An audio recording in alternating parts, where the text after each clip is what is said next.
तो बच्चों अब स्टार्ट करेंगे हम अपना एनसीईआरटी जो है अपनी क्लास 12 की, उसमें जो रेशियोज के एग्जांपल्स हैं वो हम सारे करेंगे। मैं एग्जांपल केवल सॉल्व करके दिखाऊंगा आपको, बाकी जो थ्योरी का पोर्शन है वो आप अपने आप रीड करना, कहीं और से पढ़ना चाहो तो वहां से पढ़ लेना। तो देखो क्वेश्चन क्या कह रहा है। क्वेश्चन कह रहा है calculate current ratio from the following information. हमको करंट रेशियो निकालना है और ये बच्चों अपने पास एक इन्फॉर्मेशन है, ठीक है, ये हमारी इन्फॉर्मेशन है। तो सबसे पहले तो ये देखते हैं कि करंट रेशियो का फॉर्मूला हमारा होता क्या है। तो ध्यान से देखना, current ratio is equals to current assets upon current liabilities, ठीक है। ये बच्चा पार्टी अपना होता है फॉर्मूला किसका, करंट रेशियो का। तो इसके अंदर हमको पहले करंट असेट पता होनी चाहिए और करंट लाइबिलिटी पता होनी चाहिए, प्लस बच्चों इसके अंदर आपको जो बैलेंस शीट हमने पढ़ रखी है ना, जो बैलेंस शीट हमने पढ़ रखी है वो भी आपको अच्छे से याद होनी चाहिए। तो देखो ध्यान से, करंट असेट हमारे यहाँ कौन कौन से हैं लिखते हैं। फॉर्मेट एकदम प्यारा सा होना चाहिए आपका, करंट असेट्स। ऊपर देखो, इन्वेंट्रीज हमारी करंट असेट के अंदर आती हैं, बिल्कुल। तो यहाँ लिख दो सबसे पहले तो inventories,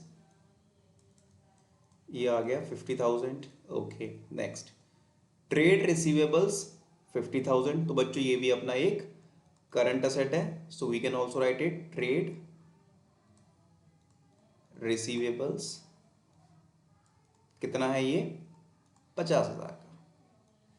next is what, next is advance tax. तो बच्चों एडवांस टैक्स हम पहले ही पे कर चुके हैं, तो ये भी अपना एक करंट असेट है। तो एडवांस टैक्स को भी अपन प्लस कर देते हैं। Okay, next cash and cash equivalent, ये कितना है अपना, ये है 30,000 का। तो प्लस कैश एंड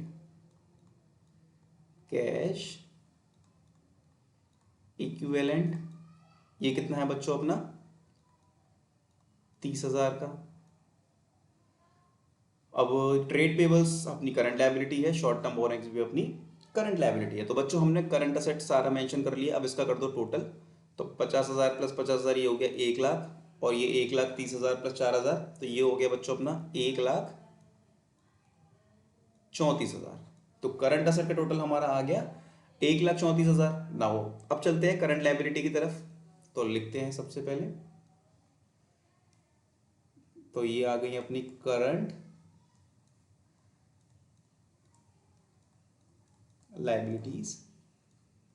और करंट लायबिलिटीज हमारी क्या क्या हैं, एक तो बच्चों हमारी ट्रेड पेबल्स हैं और शॉर्ट टर्म बोरोइंग्स हैं, ठीक है। तो लिखते हैं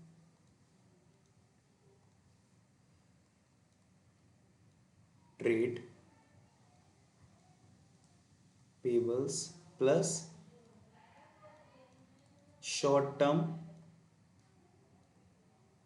बोरोइंग्स।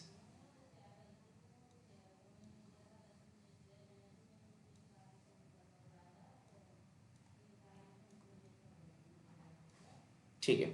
तो बच्चों ट्रेड पेबल्स कितने हैं अपने, तो ट्रेड पेबल्स है 1,00,000 रुपए के, और short term borrowings that is 4,000। तो इसको प्लस कर लो फटाफट। 1,00,000 अपना ये आ गया, प्लस 4,000 अपना ये आ गया। तो बच्चों ये कितना हो गया 1,04,000, ठीक है। तो दोनों चीज़ें हमें मिल गई, करंट लायबिलिटी भी मिल गई, करंट असेट भी मिल गए। तो क्या करते हैं, फटाफट आ जाओ फॉर्मूले में। अब जो जो चीज़ें हमें मेंशन मिल चुकी हैं उनको रख देते हैं एज इट इज।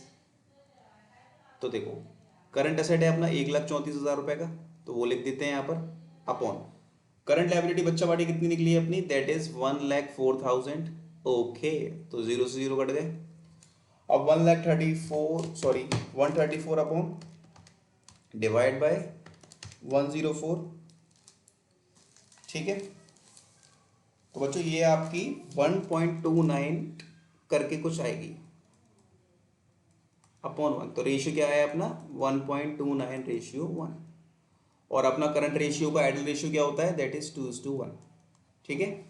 और हमारा आंसर कितना है 1.29 रेशियो 1, ठीक है। तो बच्चों ये था अपना एक पहला इलस्ट्रेशन, ठीक है, अच्छा सा प्यारा सा। ओके।